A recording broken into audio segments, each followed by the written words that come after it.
सतारा में राजापुर क्षेत्र में ये मूल ज्ञान का प्रचार होने जा रहा है। बहुत बड़े भाग हैं जीवों के जो आज इस सत्संग को सुन पाएंगे, और भी बड़े भाग हैं उन जीवों के जो इस सत्संग को थोड़ा सा भी समझ पाएंगे।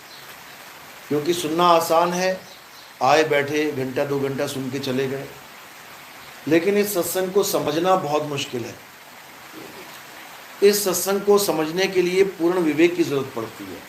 आपको विवेकी होना पड़ेगा, समझदार होना पड़ेगा, नहीं तो ये सत्संग बिल्कुल भी समझ में नहीं आएगा।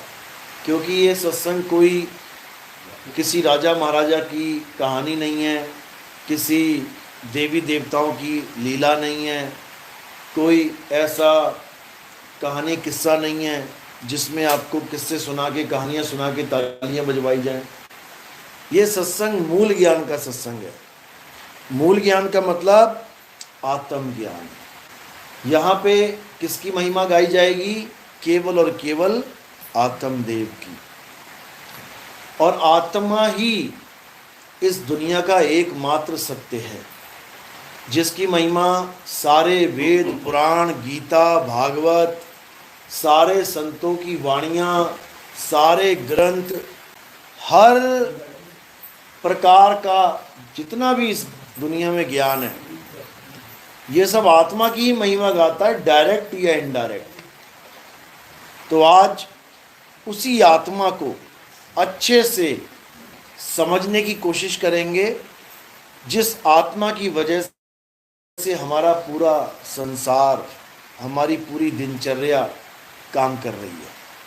सुबह से उठते हैं और रात में सोते हैं, बीच में कितना भी काम तुम कर रहे हो, सब किसकी वजह से हो रहा है? आत्मा की वजह से। बिना आत्मा के एक पत्ता भी नहीं हिल सकता, आपकी एक उंगली भी नहीं हिल सकती। अगर आत्मा ने शरीर को छोड़ दिया तो समझो खेल खत्म। तो आज उसी आत्मा के बारे में गहराई से जानेंगे, समझेंगे और फिर निर्णय करेंगे कि हमने सत्य को अपनाना है या झूठ के साथ रहना है। तो आज का सत्संग शुरू करने से पहले परमात्मा के नाम पे जयकारा लगाएंगे। बोलिए परमपिता परमात्मा की जय, सदगुरु बंदी छोड़ कबीर साहिब की जय, सभी संतों की जय, सभी भक्तों की जय, इस गांव नगर बस्ती की जय, सकल हंस को बंदगी साहिब। तो आज उस आत्मा का जिक्र करेंगे जिस आत्मा की महिमा सब संतों ने गाई है, सब ग्रंथों ने गाई है, लेकिन कोई बताने वाला नहीं मिला, कोई समझाने वाला नहीं मिला।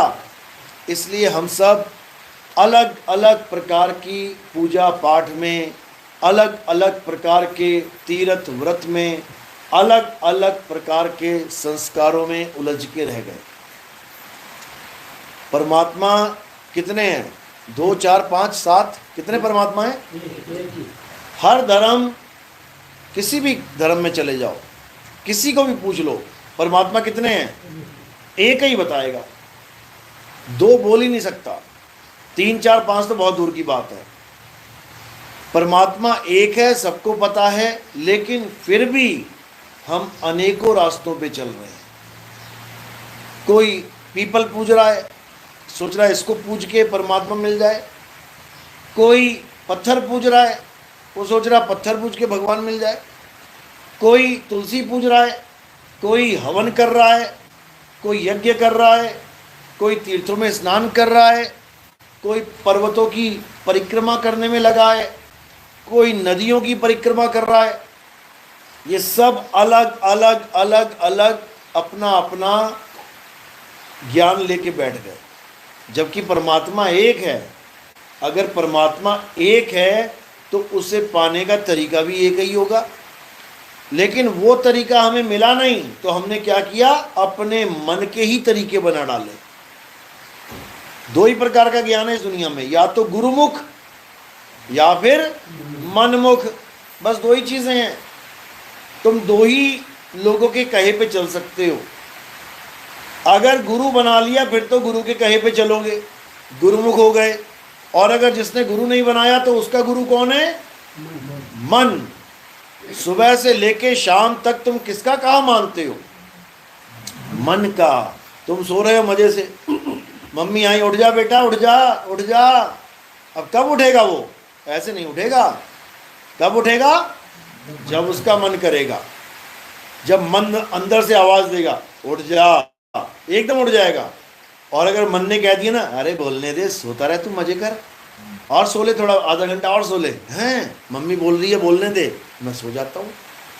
यानी किसके कहे पे उठा? मम्मी के कहे पे नहीं उठा, मन के कहे पे उठा।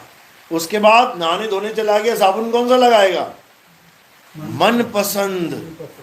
50 तरह के साबुन होंगे दुकान में, कौन सा उठाएगा? ये हाथ कहाँ जाएगा अपने आप? मन पसंद पे। टूथब्रश टूथपेस्ट कौन सा करेगा? मन पसंद। तेल कौन सा लगाएगा? मन पसंद। खाएगा क्या? मन पसंद। जो पसंद नहीं है उसको कहेगा ना ना ये नहीं खाना मैंने, क्यों? मेरे मन को पसंद नहीं है। यानी हर काम किससे पूछ के कर रहा है? मन से। तो कबीर साहब यही समझा रहे हैं, मन के मते न चालिए, मन है पक्का दूत। ये मन तुम्हें पता नहीं कहां ले जाके गिराएगा। इसी मन के कहे पर काम करने वाले आज जेलों में भरे पड़े हैं। जाओ पूछो उनसे, तुम जेल में कैसे आ गए?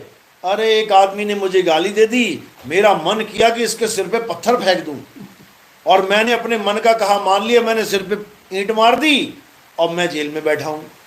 किसके कहे पे ईंट मारी? मन के कहे में। अगर उस वक्त मन की बात ना मानता, 5 मिनट की बात थी, गाली दी है, कोई बात नहीं, कोई घुसा थोड़ी नहीं मार दिया, दर्द थोड़ी नहीं हुई कहीं पे, हवा का बुलबुला था, गाली दे दी, उस वक्त शांत रहता, मन की बात ना मानता, तो सारी उम्र की उम्र कैद ना होती। पत्थर मार के कत्ल ही कर दिया उसका, उम्र कैद हो गई। यानी एक गाली सहना ये आसान है या पूरी उम्र जेल में रहना आसान है? ऐसी भरी पड़ी हैं जेलें। बस वही 2 पल जो मन के कहे पे कांड कर दिया, बस वो समझ जाते कि मुझे कौन गाइड कर रहा है, मन कर रहा है, मैं ना मानता इसकी बात, बच जाते। लेकिन एक भी नहीं बचने वाला, क्योंकि यहां पर सबके सब मन के गुलाम हैं। आम आदमी की तो क्या बात करें, बड़े बड़े देवी देवता गुलाम हैं मन के, बड़े बड़े देवी देवता, क्योंकि उनको भी नहीं पता कि अंदर से ऑर्डर कौन दे रहा है। जो उनके मन में आ रहा है करते जा रहे हैं, जो मन में आ रहा है करते जा रहे हैं। अब कबीर साहब यही समझा रहे हैं, अरे मन जाता है तो जाने दे, तू थाम के राख शरीर, और उतरा पड़ा कमान से क्या कर सके तीर। कहते हैं अगर कोई गलत काम करने के लिए तुम्हारा मन जा भी रहा है, कहते हैं उसको जाने दे। मन कह रहा है आज शराब पीनी है, उसको क्या बोलना है? जा पिया, या ठेके पे जा पिया। मन को जाने दे, तू शरीर मत ले जाइयो साथ में। मन जाता है तो जाने दे, तू थाम के राख शरीर। किसको बोल रहे हैं? कौन रखेगा थाम के? किसको ज्ञान दिया जा रहा है? जीव को। जीव को समझाया जा रहा है कि जीव, हे जीव, ये मन तुझे भरमाने की कोशिश कर रहा है, ये मन दारू के ठेके तक जाके तुझे भी बुलाने की कोशिश कर रहा है, तू मत जाना, इसको जाने दे। लगाने चक्कर कहाँ लगाता है, लेकिन शरीर को मत उठा दियो, क्योंकि उठेगा तेरी ताकत से। मन में इतनी ताकत नहीं है कि शरीर को उठा पाए। मन तो केवल एक आइडिया दे सकता है। मन केवल तुम्हें एक विचार पैदा कर सकता है तुम्हारे अंदर। बैठे बैठे क्या हुआ, मेरा मन कर रहा है वो सामने पहाड़ी पे चला जाऊं, केवल विचार दे रहा है, लेके नहीं जा सकता, वो उठा नहीं सकता इस शरीर को। उठाएगा कौन? तुम उठाओगे, तुम पावर दोगे शरीर को उठने के लिए, उठेगा, सारे काम करेगा।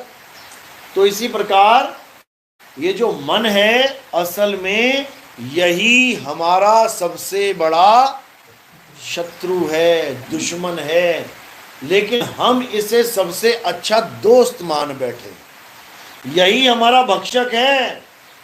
सामने वाला हमें गोली मारेगा, क्यों मारेगा? उसके मन ने कहा है। अब उसका मन और हमारा मन अलग अलग है क्या? एक ही मन है, सब में विराजमान है। एक ही मन अनंतो रूप बना के बैठा हुआ है सबके अंदर, और एक दूसरे से लड़वा रहा है, मरवा रहा है, बड़े बड़े भगवानों को श्राप दिलवा रहा है। विष्णु जी के भी अंदर मन बैठा हुआ है, नारद के अंदर भी मन बैठा हुआ है। विष्णु जी के मन ने नारद के साथ एक खिलवाड़ कर दिया। क्या खिलवाड़ किया? एक स्त्री के लिए वो चाहता था कि मेरी शादी हो जाए इससे। विष्णु जी ने ऐसी लीला रच दी कि उसको स्वयंवर में अपना मुख यानी सुंदर मुख देने की जगह बंदर का मुख दे दिया। अब विष्णु जी ने जब ऐसा किया, किसके कहे पे किया? मन के कहे पे। उनके मन में ये ख्याल आया, उन्होंने कर दिया। अब नारद का मन दुखी हो गया, हालांकि मन एक ही है दोनों का, अलग अलग नहीं है, लेकिन ये इतना शातिर है, अलग अलग बना बैठा है ये। तो जैसे ही नारद का मन दुखा, अब इधर से नारद का मन, उसने क्या कर दिया? श्राप दे दिया कि हे विष्णु, जैसे तुमने मुझे तड़पाया स्त्री के लिए, तुम भी स्त्री के लिए तड़पोगे। तो क्या बन के आना पड़ा विष्णु जी को? राम बन के आना पड़ा। देखो मन का खेल, इधर भी बैठा है, वो इधर भी बैठा है, दोनों साइड बैठा है और सारे खेल खेल रहा है। इससे उसको श्राप दिलवा रहा है, इससे उसको वरदान दिलवा रहा है, उससे फिर उसको श्राप दिलवा रहा है। यही खेल चलता चला जा रहा है। समझ लो, सुदामा, कितना अच्छा प्यारा नाम है सुदामा। कृष्ण जी का परम भगत था। कृष्ण जी ने उसके चरण धो के पिए थे। तुम भी कृष्ण जी की पूजा करते हो या औरों ने भी करी? क्या कृष्ण जी ने सुदामा के अलावा किसी और के चरण धो के पिए थे कभी? कभी नहीं पिए। केवल सुदामा के चरण धो के पिए कृष्ण जी ने। लेकिन सुदामा के साथ मन ने क्या खेल खेल दिया? मन ने किस? राधा के मन ने। जब सुदामा गोलोक को चले गए, गोलोक धाम, कृष्ण जी के धाम, जिसको ये वृंदावन वाले कहते हैं, कोई बिरला पहुंचता है गोलोक। जो कृष्ण जी की परम भक्ति करता है, वो सुदामा पहुंच गया गोलोक। उसके बाद वहां पर भी राधा ने उसको ऐसा श्राप दे दिया कि बेचारे को राक्षस बन के आना पड़ा दुनिया में। शंखचूड़ नाम का राक्षस बन के पैदा होना पड़ा। कृष्ण जी के परम मित्र को, परम भगत को किसने बनाया राक्षस? उसको मन ने बनाया। मन ही वरदान, मन ही श्राप देता है। और ये सारा खेल वरदान और श्राप का ही है। तुम्हें जितने भी देवताओं के दर्शन हो रहे हैं मंदिरों में, ये सब श्रापित हैं। सबको श्राप लगे हुए हैं, समझे? राम जी को भी श्राप लगा था, विष्णु जी को भी श्राप लगा, कृष्ण जी को भी श्राप लगा है, हनुमान जी को भी श्राप लग गया था। कोई बचा श्राप से? देवताओं के राजा इंद्र को भी श्राप लगा हुआ है। ये सारे श्रापित देव हैं, श्रापित भगवान हैं। विष्णु जी को नारद ने श्राप दिया, राम जी को बाली ने श्राप दिया, कृष्ण जी को उस ऋषि ने श्राप दिया, और उसने भी दिया कि तेरा कुल ही नाश हो जाए, तूने मेरा कुल नाश किया, तेरा भी यदुवंश नाश हो जाए। तो सबको श्राप ही लगे हुए हैं। यहां पे सीता को भी श्राप लगा हुआ था, समझ लो। गंगा को भी श्राप लगा हुआ था, तभी धरती पे आई भीष्म पिता मां की मां बन के। सब श्रापित हैं, एक से लेके जेड तक सबको श्राप लगता है, तभी धरती पे पैदा होते, नहीं तो कोई आता ही नहीं जल्दी। तो हमारे भगवान कौन बने हुए हैं? जो श्राप खा खा के आए हैं। अभी श्रापित जगह तुम खरीदने जाओगे ना, कोई कहे श्रापित है, अरे मैं ना लेता इसको, ये मकान श्रापित है, ना ना तौबा तौबा तौबा, हम नहीं लेते इसको, तो श्राप लगा हुआ है। अरे तुम्हारे भगवानों को श्राप लगे हुए हैं, तुम उनको पूज रहे हो। पूजना किसे है? जिसको कभी श्राप नहीं लग सकता। किसको नहीं लग सकता? सारी दुनिया के सारे भगवान खड़े हो जाएं, जितने भी तुम मानते हो, सारी दुनिया के ऋषि मुनि खड़े हो जाएं, सारी दुनिया के पीर पैगंबर खड़े हो जाएं, सारी दुनिया के जैन मुनि बुद्धिस्ट सारे खड़े होके श्राप दे दें कि आत्मा तू मर जा, मर जाएगी क्या? नहीं मर सकती। इस दुनिया में अगर कोई ऐसा है जिसको कोई श्राप नहीं लग सकता, जिसको कोई शस्त्र अस्त्र नहीं लग सकता, जिसको कोई अग्नि नहीं जला सकती, जिसको कोई वायु नहीं सुखा सकती, जिसको कोई जल नहीं भिगो सकता, वो क्या है? आत्मा है। केवल उस आत्मा को जानना है, उसको कोई श्राप नहीं लगता, उसका कोई कुछ बिगाड़ ही नहीं सकता। उस आत्मा को जान लेना परमात्मा को जान लेना है। इसी का सारा भेद गीता में बताया गया। क्या कहते हैं? नैनम छिंदन्ति शस्त्राणि नैनम दहति पावका न चैनम क्लोदंतापे न शुष्यति मारुता। हे अर्जुन, इस आत्म तत्व को ना तो कोई शस्त्र काट सकता है, मुझे तो शस्त्र लग भी जाएगा। पैर में क्या लगा था कृष्ण जी के? कृष्ण जी के पैर में क्या लगा था? तीर, तब उनकी मृत्यु हुई। हे अर्जुन, मुझे तो तीर भी मार सकता है शरीर को, लेकिन आत्मा को तीर नहीं मार सकता। आत्मा को आग नहीं जला सकती, आत्मा को पानी भिगो नहीं सकता। राम जी की मृत्यु कैसे हुई थी? कैसे शरीर छोड़ा उन्होंने? सरयू नदी में डूबे, वो जल समाधि ली उन्होंने, तो पानी ने क्या किया? शरीर का नाश किया। सांस ही नहीं आएगी पानी में तो क्या होगा? शरीर छूट जाएगा। उसके बाद शरीर का क्या होगा? पानी में गल जाएगा। डाल के देख लो पानी में लाश, 4, 5, 7, 8 महीना डाल के देख लो, क्या बचेगा उसमें? सब गल जाएगा, मल जाएगा। तो इसी प्रकार जो चीज गल जाएगी, जल जाएगी, गीली हो जाएगी, सूख जाएगी, कट जाएगी, फट जाएगी, उसकी पूजा नहीं करनी है। किसकी पूजा करनी है? जिसको कोई काट ना सके, जला ना सके, गला ना सके, सुखा ना सके, भिगो ना सके, उस आत्म तत्व की पूजा करनी है, उसको जानना है। तो गीता में यही समझाया गया। अध्याय 2 16वां श्लोक क्या कहते हैं? हे अर्जुन, इस दुनिया में 2 प्रकार के तत्व हैं, एक असत्य और एक सत्य, और 2 ही प्रकार के पुजारी हैं, एक असत्य के पुजारी और एक सत्य के पुजारी। आप लोग किसके पुजारी हो? असत्य के कि सत्य के? असत्य वाले कौन है? हाथ खड़ा करो। एक भी नहीं करेगा। सत्य के पुजारी कौन है? हाथ खड़ा करो। ये बहुत बढ़िया। अभी बता देते हैं, अभी पता लग जाएगा सत्य के हो कि असत्य के हो, क्योंकि अभी तुम्हें पता ही नहीं है सत्य असत्य होता क्या है। असत्य और सत्य में फर्क क्या होता है ये किसे पता है? हाथ खड़ा करो जरा, अपने वालों को छोड़ के। असत्य में और सत्य में क्या फर्क होता है?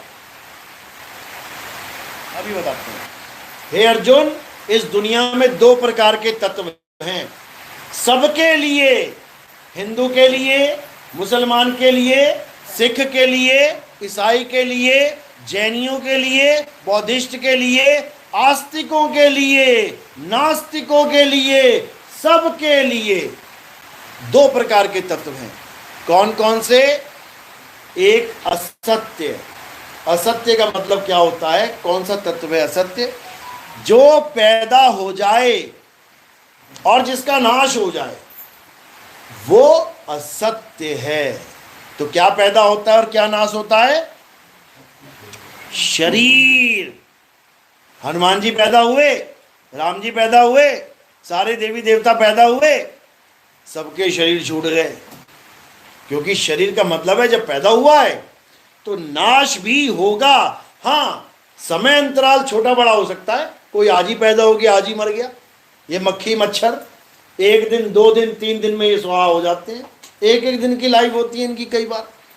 तो एक दिन वाले भी हैं और हजारों साल वाले भी हैं। बरगद का पेड़ हजारों साल जिंदा है, पीपल का पेड़ 1000 साल जिंदा रह जाता है। तो ऐसे भी हैं। लेकिन जो पैदा हो गया और जो मरेगा वो असत्य है। अब आप देखो कि किसकी पूजा कर रहे हो।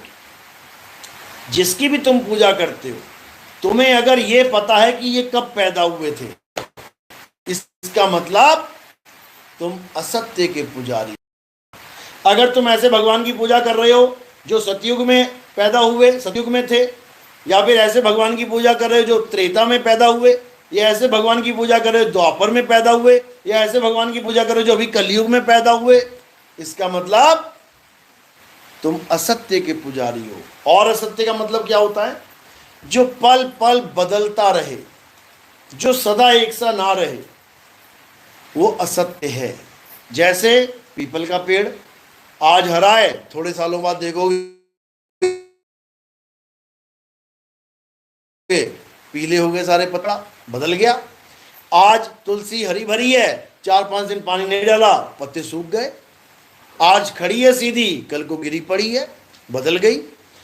कोई भी चीज है, मंदिर, मस्जिद, गुरुद्वारा, चर्च, कोई भी चीज है, रोज बदल रहा है, रोज बदल रहा है, रोज बदल रहा है। जब बन रहा था तब भी बदल रहा था, और अब जब बन के तैयार हो गया तब भी बदल रहा है। लेकिन वो प्रोसेस इतना धीमा है कि तुम्हें लग रहा है नहीं, ये नहीं बदल रहा। जैसे ये दीवार है, तुम्हें लग रहा है बदल रही है, रोज रोज बदल रही है। ये देखते देखते देखते तुम्हारे सामने दीवार रंग एकदम उड़ जाएगा। तुम कहोगे रंग ही फीका हो गया इसका, अब दोबारा से व्हाइट वॉश कराओ। कैसे फीका हुआ? क्योंकि रोज इसका समय बीत रहा है। हमारा चेहरा रोज बदल रहा है क्या? रोज बदलता है क्या? अच्छा, आज चेहरा ऐसा है, कल को तुम बदल दोगे, पहचान ही नहीं पाओगे अपना ही चेहरा। रोज बदल रहा है कि नहीं? रोज बदल रहा है, रोज बदल रहा है। लेकिन तुम्हें पता नहीं लग रहा है कि ये बदल भी रहा है कि नहीं। जब तुम छोटे से बच्चे थे तब की फोटो, उसके बाद इतने बड़े हुए, तब की फोटो, उसके बाद इतने बड़े हुए, तब की फोटो, उसके बाद शादी हो गई, शादी के 10 साल के बाद फोटो, 20 साल बाद, सारी फोटो देख लेने रखी एकदम सामने। तुम्हें अपनी ही शक्ल में बदला, अरे ऐसा था मैं, ओ मैं ऐसा था, मैं ऐसा था, आज बूढ़ा हो गया। तुम्हारी शक्ल कितनी बार बदल गई। जो बदल जाए वो क्या है? सत्य है, असत्य है? असत्य है।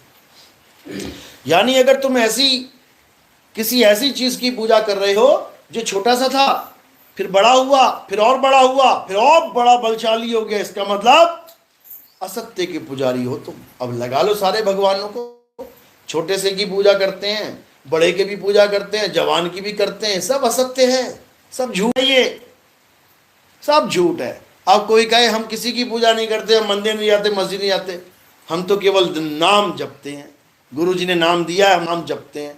अब उनको क्या बोले, सत्य है कि असत्य है? वो तो किसी शरीर की पूजा भी नहीं कर रहे, तो कैसे पता लगेगा? लेकिन मीटर तुम्हारे पास है, मीटर लगा के चेक कर लो। कौन सा नाम जपते हो? मैं जी कबीर का नाम जपता हूँ, हम कबीर पंथी हैं।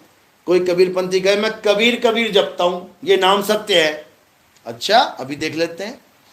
अगर ये बदल गया तो इसका मतलब ये असत्य है, क्योंकि सत्य कभी बदलता नहीं है। अब चेक करने का तरीका देख लो।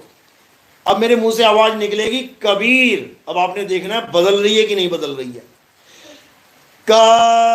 कबीर बदली कि नहीं? बदल गई। बदल गई यानी सत्य है कि असत्य है? असत्य है। अब तुम अपनी अपनी आवाजें निकाल लेना घर जाके, जो तुम नाम जपते हो। अगर बदल गया असत्य है, याद रखना। चाहे कोई भी नाम है, कोई भी A to Z, अगर तुम उसको जप रहे हो और सोच रहे हो कि ये असली नाम मिल गया मुझे, तो इसका मतलब अभी नहीं मिला। अगर बदल जाए तो जो असली नाम है वो कभी नहीं बदलता, कभी नहीं। उस नाम को क्या बोलते हैं? अखंड नाम, अखंड शब्द। अखंड का मतलब क्या होता है? जिसका कभी खंड ना हो, टूटे ना। देखो कैसे टूटता है, का बी टूट गया, का बी र टूट गया। इसी को कहते हैं टूटना, यानी बदल जाना। तो इन नामों में माया का प्रभाव है, इसीलिए टूट रहा है ये। अब कई लोग करते हैं कान में उंगलियां डाल के, कहते हैं हम तो शब्द सुनते हैं।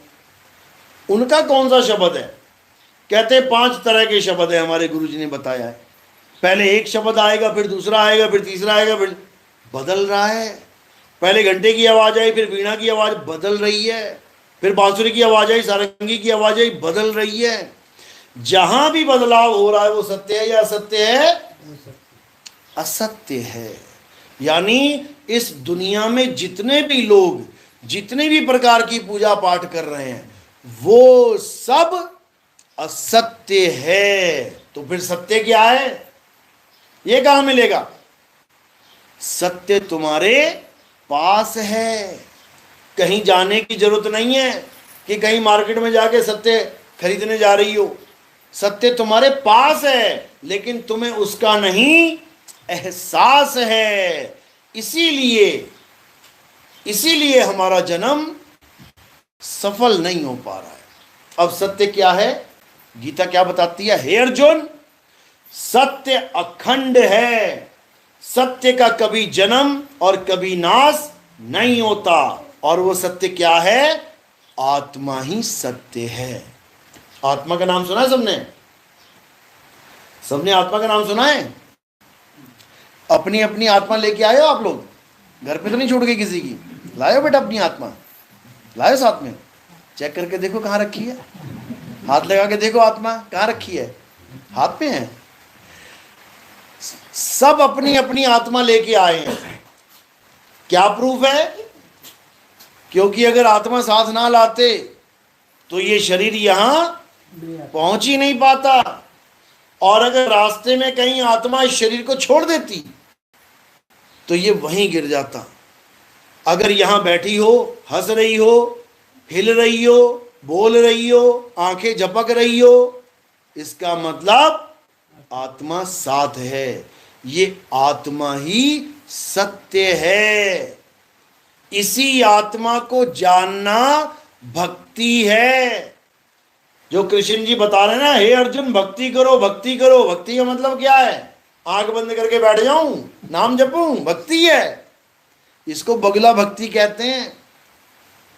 ये बगुला भक्ति है। आंख बंद करने की जरूरत नहीं है, कान बंद करने की जरूरत नहीं है। किसकी जरूरत है? अपनी आत्मा को जानने की जरूरत है। कैसे मिलेगी? कैसे मिलेगी? अध्याय 4 34वां श्लोक क्या कह रहे हैं? हे अर्जुन, अगर तुम इस आत्मा के ज्ञान को प्राप्त करना चाहते हो, अगर तुम आत्म बोध प्राप्त करना चाहते हो तो कहां जाओ? कौन से मंदिर में जाओ? कौन से मस्जिद में? कौन से गुरुद्वारे में? तो तुम ऐसे तत्वदर्शी संत की शरण में जाओ। क्या नाम लिखा है वहां पे?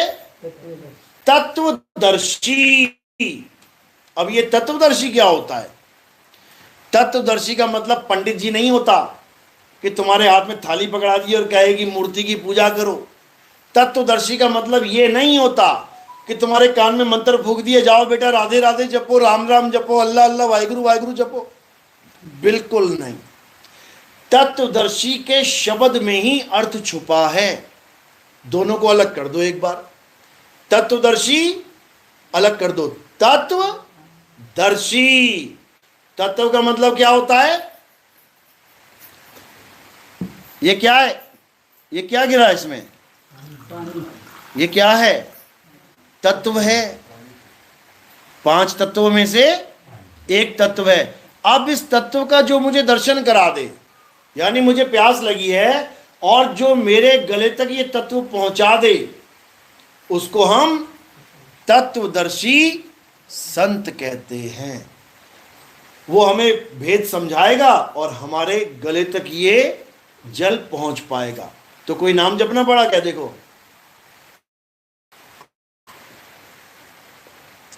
कौन सा नाम जपा मैंने? कोई नाम जपा? बिना नाम जपे गला गीला हो गया। ये तत्वदर्शी की महिमा है। ये तत्वदर्शी की महिमा है कि बिना नाम जाप करवाए तुम्हें परमात्मा मिलवा देगा वो। और जो नाम जाप करवाते हैं वो कौन है? वो तत्वदर्शी नहीं है, वो है जपी। जो नाम जपवाए वो है जपी, जो तपस्या करवाए वो है तपी, जो घर बार छुड़वाए वो है सन्यासी। जपी तपी सन्यासी के चक्कर में नहीं पड़ना है।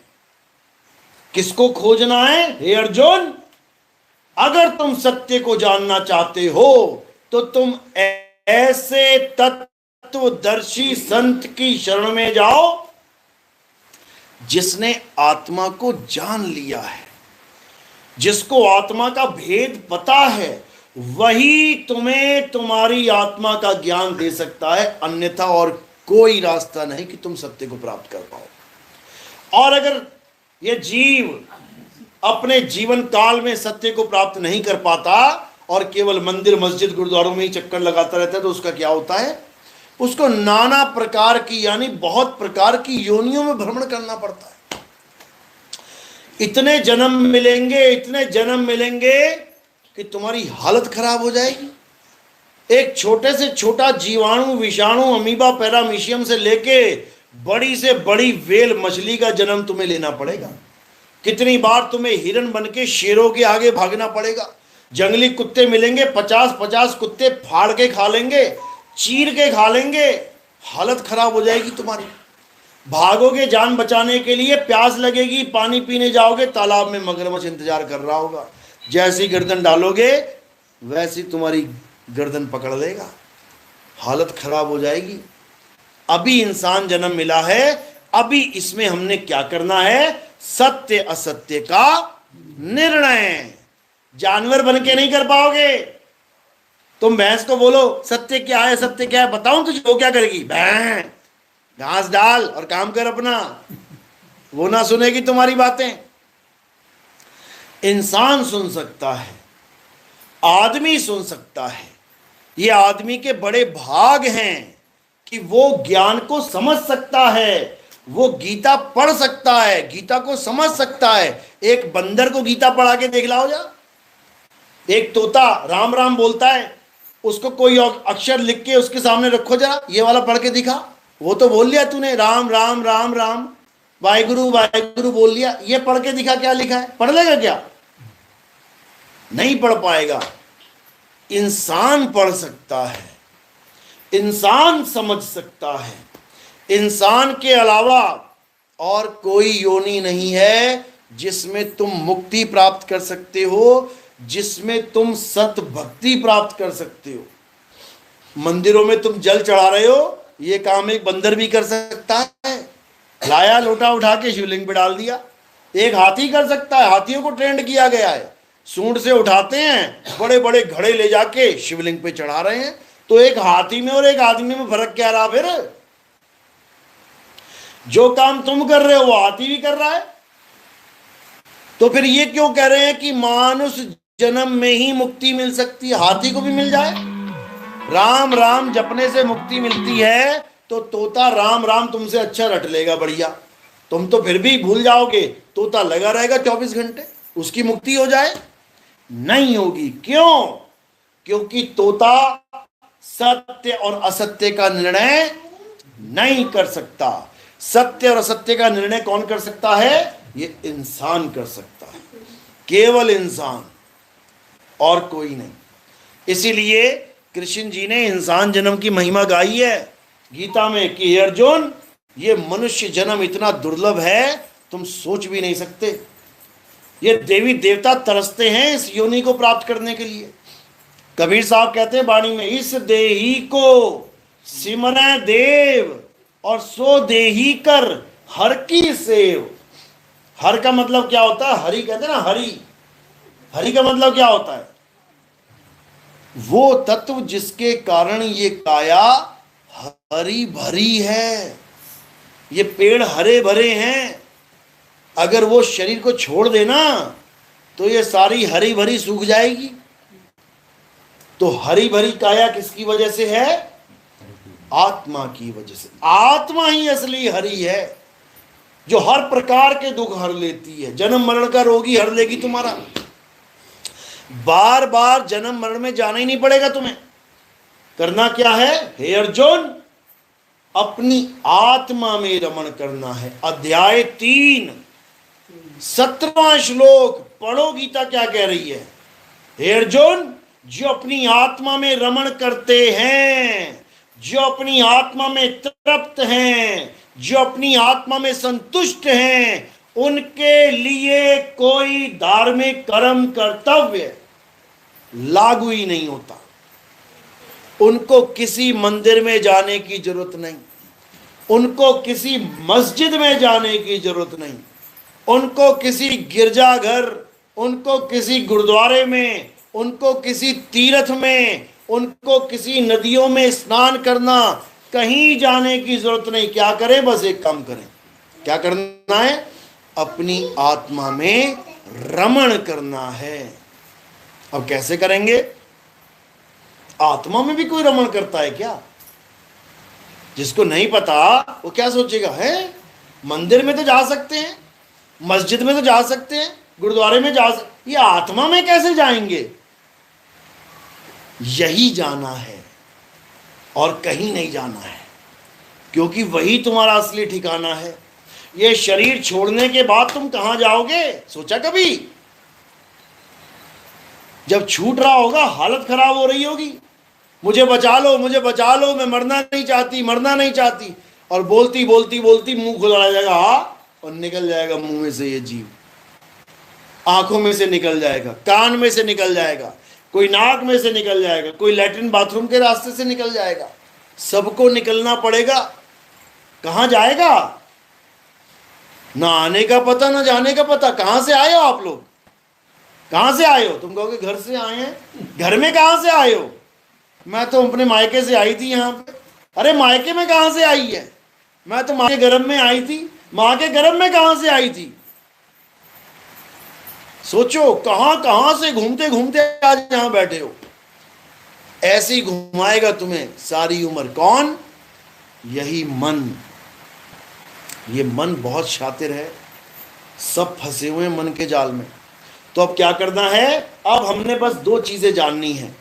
कहते हैं आए हो तुम कहां से और जाना तुम्हें कहां है, इतना बस विचार लो, हो गया भजन।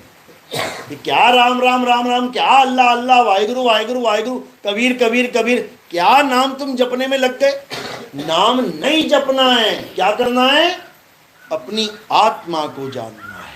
हे अर्जुन, जो अपनी आत्मा को जान लेते हैं उन्हें क्या नाम दिया है गीता में?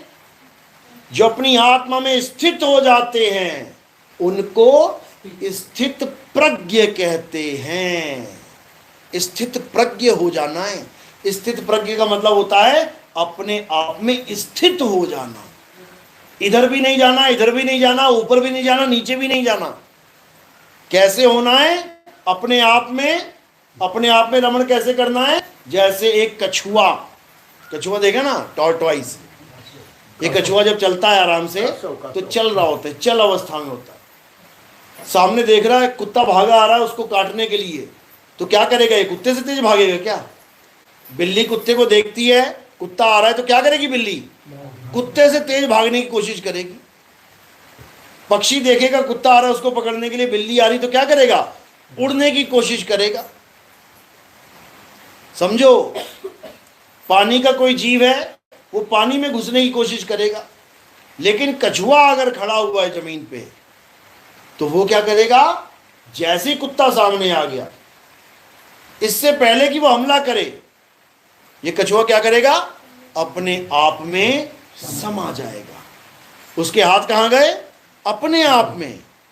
पैर कहां गए? अपने आप में। पूंछ कहां गई? अपने आप में। और ये गर्दन कहां गई? अपने आप में। इसको कहते हैं अपने आप में रमण करना। समझो, जब तुम्हारी मृत्यु यानी तुम्हारे शरीर की मृत्यु होगी, तुम्हारे पास 2 ऑप्शन होंगी केवल। कौन कौन सी? कहते हैं या स्वर्ग चले जाओ या नरक चले जाओ। या स्वर्ग जाओगे या नरक जाओगे। लेकिन खुशखबरी है तुम्हारे लिए कि भारत एक ऐसा देश है जहां पर आज तक कोई नरक गया ही नहीं। डरावा नरक का ही चलेगा, लेकिन कभी कोई नरक जाता ही नहीं है। कैसे? किसी का भी कार्ड उठा के देख लेना, मेरे पिता का स्वर्गवास हो गया है। आज तक कभी लिखा मेरी माँ का नरकवास हो गया? जो भी मर जाए सबका ही स्वर्गवास हो गया। बिना टिकट के, बिना बुकिंग के सब स्वर्ग पहुंच जा रहे हैं। पंडित को पता है ये एक नंबर का गुंडा था इस गांव में, ये रोज दारू पी के सबको मारता था। अरे मुझे गालियां बकता था, भगवान की मूर्तियां तोड़ देता था। उसकी भी मृत्यु होगी ना। पंडित जी क्या गया, भाई साहब का स्वर्गवास हो गया है। अरे अगर इसका स्वर्गवास हो गया तो नरकवास किसका होगा? यानी तुम्हें धोखे में रखा जा रहा है स्वर्गवास के नाम पे। किसी का स्वर्गवास होने वाला नहीं है। स्वर्गवास का मतलब पता है तुम्हें क्या होता है? स्वर्ग में वास करना, यानी तुम इंद्र के पास बैठोगे जाके स्वर्ग में। समझो, स्वर्गवास ऐसे नहीं होता कि मैं चलता चलता गिर गया मेरा स्वर्गवास हो गया। स्वर्गवास उसका होता है जो तपस्या करते हैं। इंद्र के स्वर्ग तक पहुंचने के लिए बड़े बड़े योगियों ने तपस्या की है। इंद्र पद को प्राप्त करने के लिए बड़े बड़े ऋषियों ने तपस्या की है। तुम्हारी तरह नहीं खाया पिया, मुर्गा उड़ाया, बकरा उड़ाया, मर गए और लिख दिया जी स्वर्गवास हो गया। बर्बाद हो गए तुम इसी स्वर्गवास और नरकवास के चक्कर में। तो अब क्या करना है? अब कोई स्वर्गवास में नहीं जाना और कोई नरकवास में नहीं जाना। यानी ना तो स्वर्ग की आस लगानी है, ना ही नरक की आस लगानी है। तो क्या करना है? अब ना कहीं आना और ना कहीं जाना, आपे में आप समाना। यानी जब ये शरीर की मृत्यु होगी, यमराज दरवाजे पे खड़े होंगे और चार लेके आए होंगे तगड़े तगड़े जल्लाद, कूट कूट के मार मार के भगाने के लिए। क्यों? क्योंकि ये जीव शरीर नहीं छोड़ता। छोड़ता है कोई क्या? तुम्हें कोई कहे मर जाओ, मर जाओगे क्या? जैसे किराए के कमरे पे कब्जा कर लेता है इंसान, मैं नहीं छोड़ूंगा इस कमरे को। अरे तेरा बाप भी छोड़ेगा, अभी देख पुलिस वाले आ रहे हैं। उसके बाद क्या कहता है? अरे भैया छोड़ रहा हूं मैं। इसी प्रकार जीव को ये शरीर छुड़वाने के लिए कौन आते हैं? यमराज, यमदूत आते हैं। फिर भागता है ये शरीर छोड़ के, लेकिन भागेगा कहाँ? भागेगा कहाँ? गर्दन पकड़ के दबोच लिया जाता है। पूरा गरुड़ पुराण लिखा गया है इसी मारामारी के ऊपर। जो तुम्हारे सिर पे मुकद्दर पड़ने वाले हैं ना, उसमें लिखे हुए हैं कि बकरे खाने वालों को ऐसे मारा जाएगा, मुर्गा खाने वालों को ऐसे तड़पा तड़पा के मारा जाएगा, चोरी करने वालों को ऐसे कूटा जाएगा, ठगी करने वाले को ऐसे मारा जाएगा, लोगों का जमीन हड़पने वालों को, लोगों का पैसा चुराने वालों को ऐसे मारा जाएगा। हर तरह की सजा दे रखी है गरुड़ पुराण में, समझ लो। तो इससे बचने का क्या रास्ता है? एक रास्ता है। क्या? स्वर्ग चला जाऊं क्या? स्वर्ग में भी राक्षस आते हैं, हमला करते हैं, फिर स्वर्ग का राजा भाग रहा होता है। देखा ना टीवी में, वो दौड़ रहा होता है स्वर्ग खाली करके, पूरी जनता पीछे भाग रही है स्वर्ग वाली। वो राक्षसों का कब्जा हो गया, वहां पे भी सुख है क्या? महादुख है। तो कहां जाना है? एक ऐसी जगह है, अगर तुम वहां पहुंच गए तो किसी की औकात नहीं है जो तुम्हें हिला सके वहां से। क्योंकि ना तो तुम स्वर्ग में घुसे, ना तुम नरक में घुसे, ना तुम ब्रह्मलोक में गए, ना तुम शिवलोक में गए, ना तुम गोलोक में गए, ना तुम सतलोक में गए, ना तुम अलख अगम अनामी लोक में गए।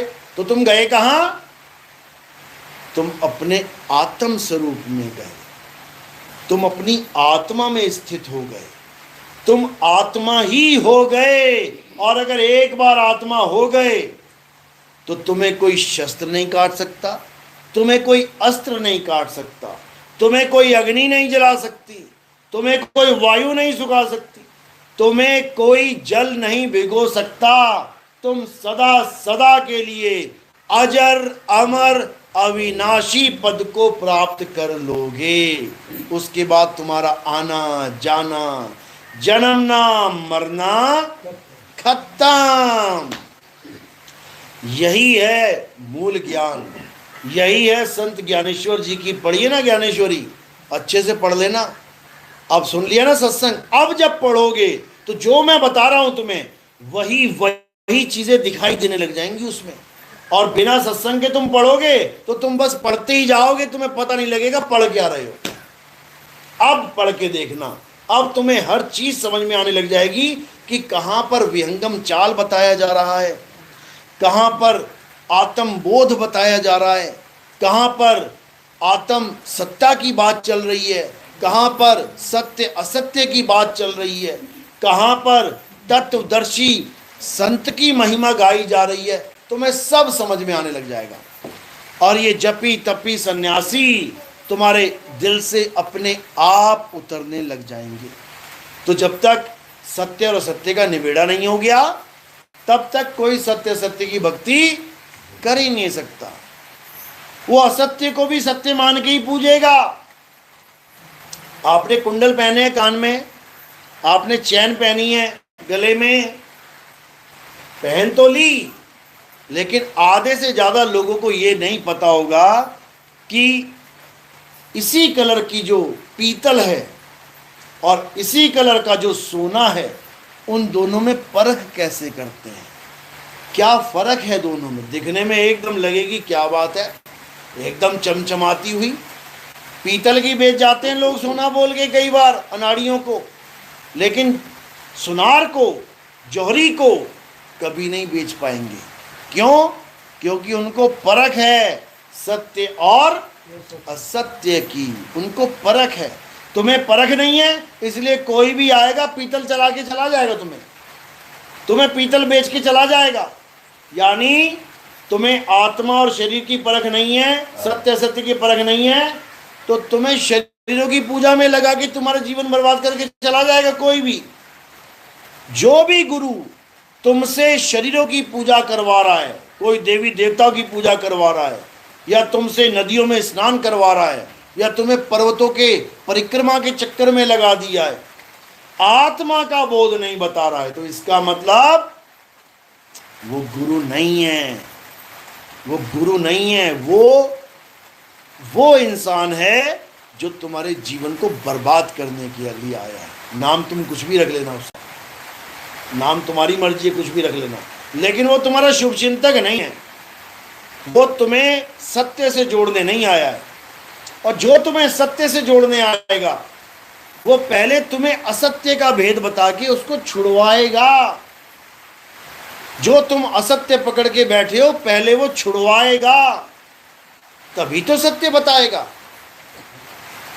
कोई आदमी जहर खा रहा है अमृत की जगह, तो अमृत बेचने वाला क्या करेगा? पहले उसका जहर छुड़वाएगा। इसको छोड़ भाई, ये क्या खाई जा रहा है तू, वो छुड़वाएगा और उसके बाद अमृत का ज्ञान देगा।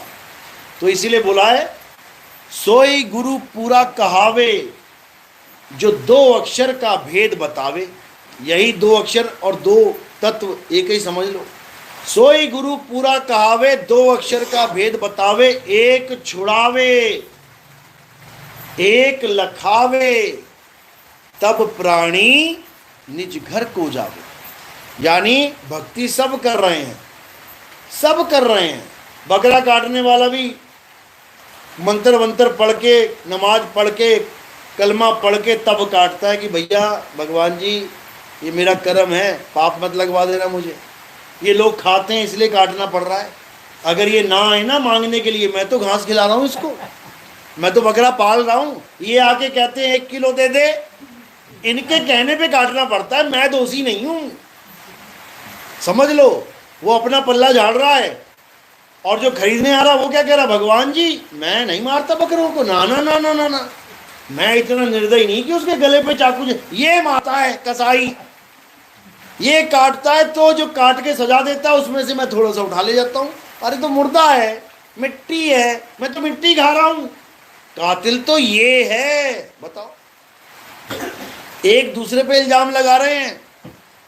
वो कह रहा वो कातिल है, वो कह रहा वो कातिल है, और असल में दोनों ही कातिल हैं। दोनों की खूब अच्छी परेड होने वाली है, दोनों की हालत खराब होने वाली है।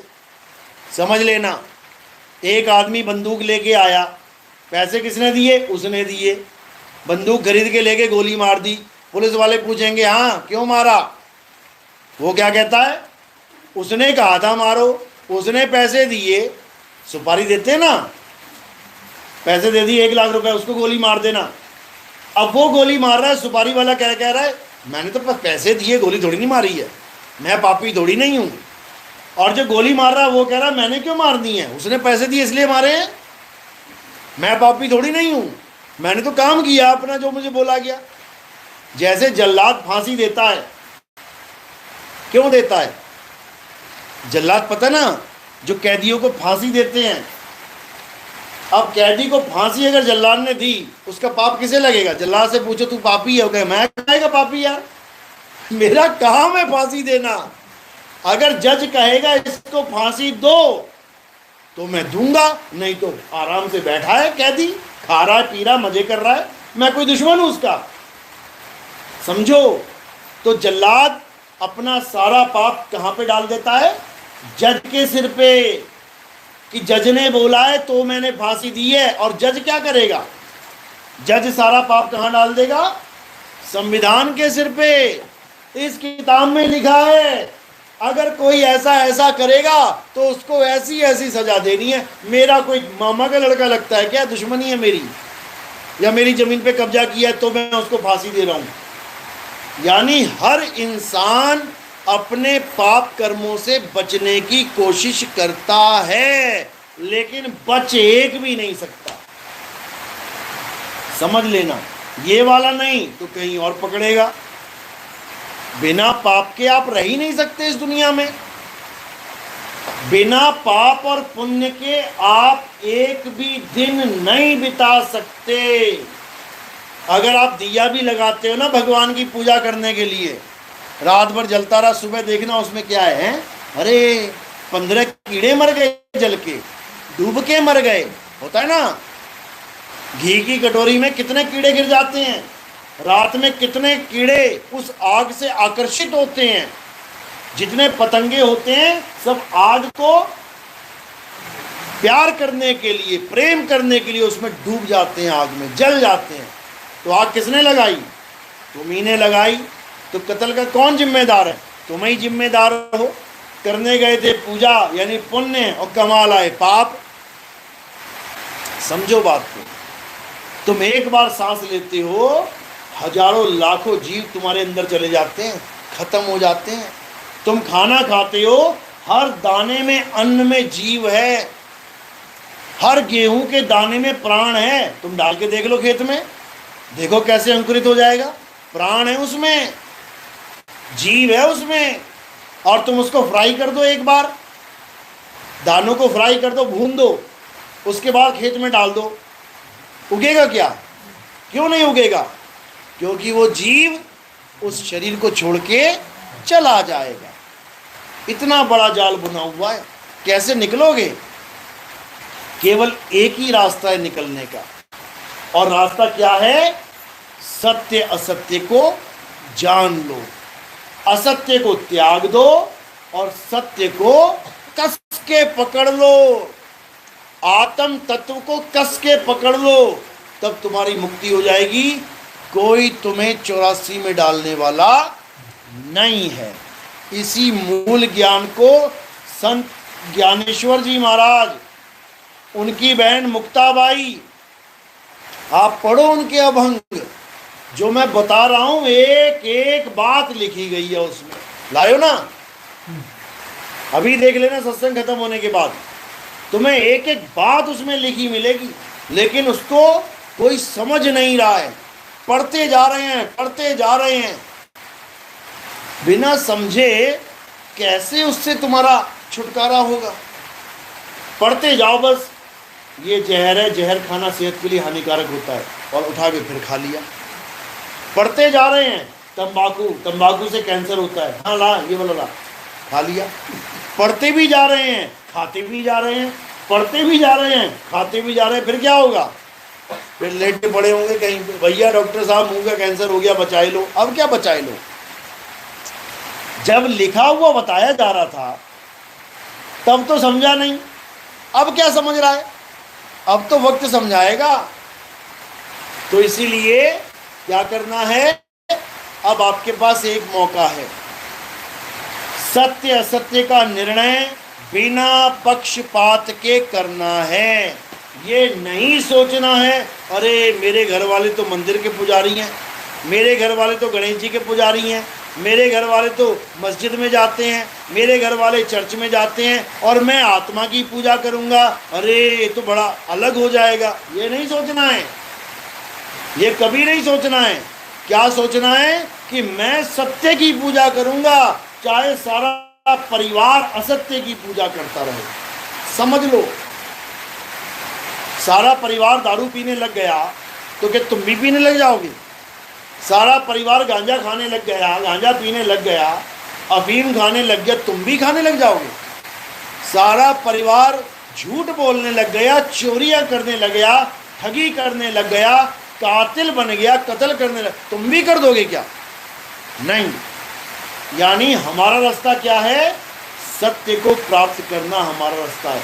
भले मेरा पूरा परिवार, भले मेरा पूरा समाज, भले मेरा पूरा गांव, मेरा पूरा देश असत्य की पूजा करता है, फिर भी मैं सत्य की पूजा नहीं छोड़ूंगा। इसीलिए गीता में, महाभारत में ये युद्ध दिखाया गया है कि सारे कौरव एक तरफ, उसी के भाई हैं, उसी के चाचा, उसी के दादा लोग हैं, भले वो सारे अज्ञान की तरफ, अधर्म की तरफ हो जाएं, लेकिन मैं धर्म का साथ नहीं छोड़ूंगा। ये है असली पूजा, ये है असली भक्ति। समझ लो। तो दो ही चीजें हैं, या तो सत्य या असत्य। सत्य क्या है? सत्य केवल एक है, और वो क्या है? आत्मा ही सत्य है। फिनिश, खत्म।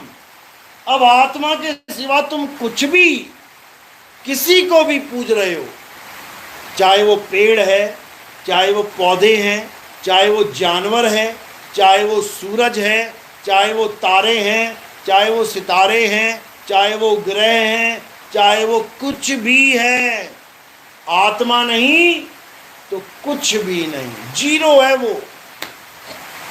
बस इतना समझ लो। जब प्यास लगती है तो केवल और केवल ये चाहिए, इसके सिवा तुम्हारे मुंह में कुछ भी डाल दिया जाए, ले बजरी डाल दी, ले रेता डाल दिया, ले मिट्टी डाल दी, ले लकड़ी डाल दी, ले प्लास्टिक डाल दिया, ले कागज डाल दिया, ले सोना डाल दिया, ले चांदी डाल दिया, ले हीरे जवाहरात कोयला सब डाल दिया, क्या इसके बराबर कोई काम कर पाएगा? नहीं। यानी केवल एक चीज ही हमें चाहिए अपना गला गीला करने के लिए। अगर पानी है तो सब कुछ है, और पानी नहीं तो कुछ भी नहीं। समझ लो। इसीलिए अब केवल और केवल सत्य की बात करनी है कि सत्य क्या है, मैं उसका संग करूंगा। जब हम सत्य का संग करेंगे तो क्या हो जाएगा? सत्संग हो जाएगा। जहां पर सत्य की महिमा सुनाई जाती है, सत्य का संग करवाया जाता है, उसे सत्संग कहते हैं। और जहां पर देवी देवताओं की, राजा महाराजाओं की कहानियां सुनाई जाती हैं, कथाएं सुनाई जाती हैं, उसे क्या कहते हैं? क्या कहते हैं उसे? उसे कथा वाचन कहते हैं, सत्संग नहीं कहते। सत्संग नहीं कहते, उसे लीलाएं कहते हैं। कृष्ण लीला, राम लीला, हनुमान लीला। सत्संग नहीं कहते उसे। कि कहाँ जा रहे हो? अरे वो वृंदावन वाले आए हैं, सत्संग करेंगे। वृंदावन वाले आए हैं, कृष्ण कृष्ण करेंगे, सत्संग नहीं करेंगे।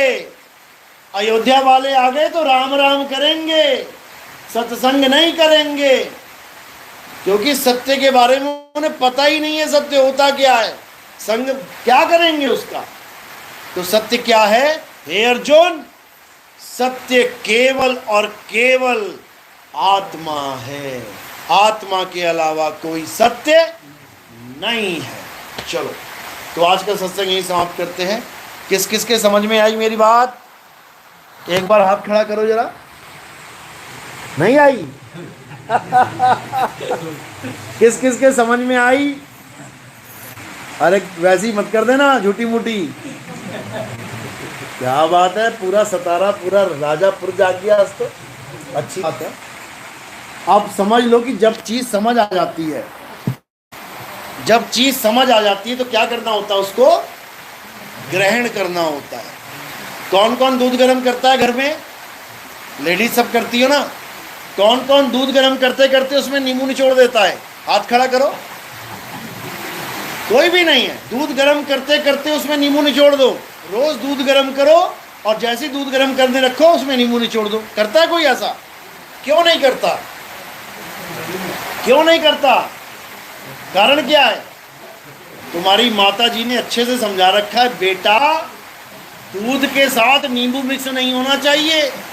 अगर नींबू वाला बर्तन है वो तुमने धो भी दिया है, फिर भी उसमें दूध मत गर्म करना, नहीं तो फट जाएगा।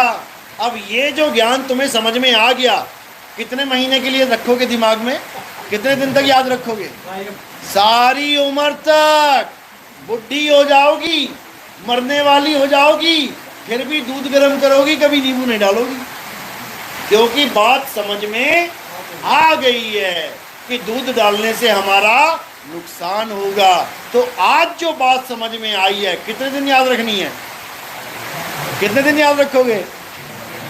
गणेश चतुर्थी तक,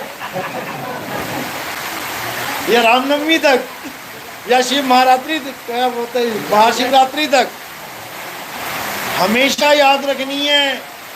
अब किसी की पूजा नहीं करनी है, अब केवल सत्य की पूजा करनी है। और सत्य क्या है? हे अर्जुन, आत्मा ही सत्य है।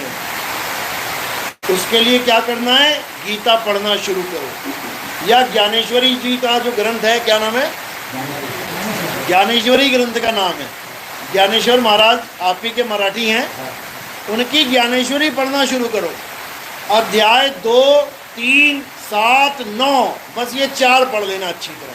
कौन कौन से?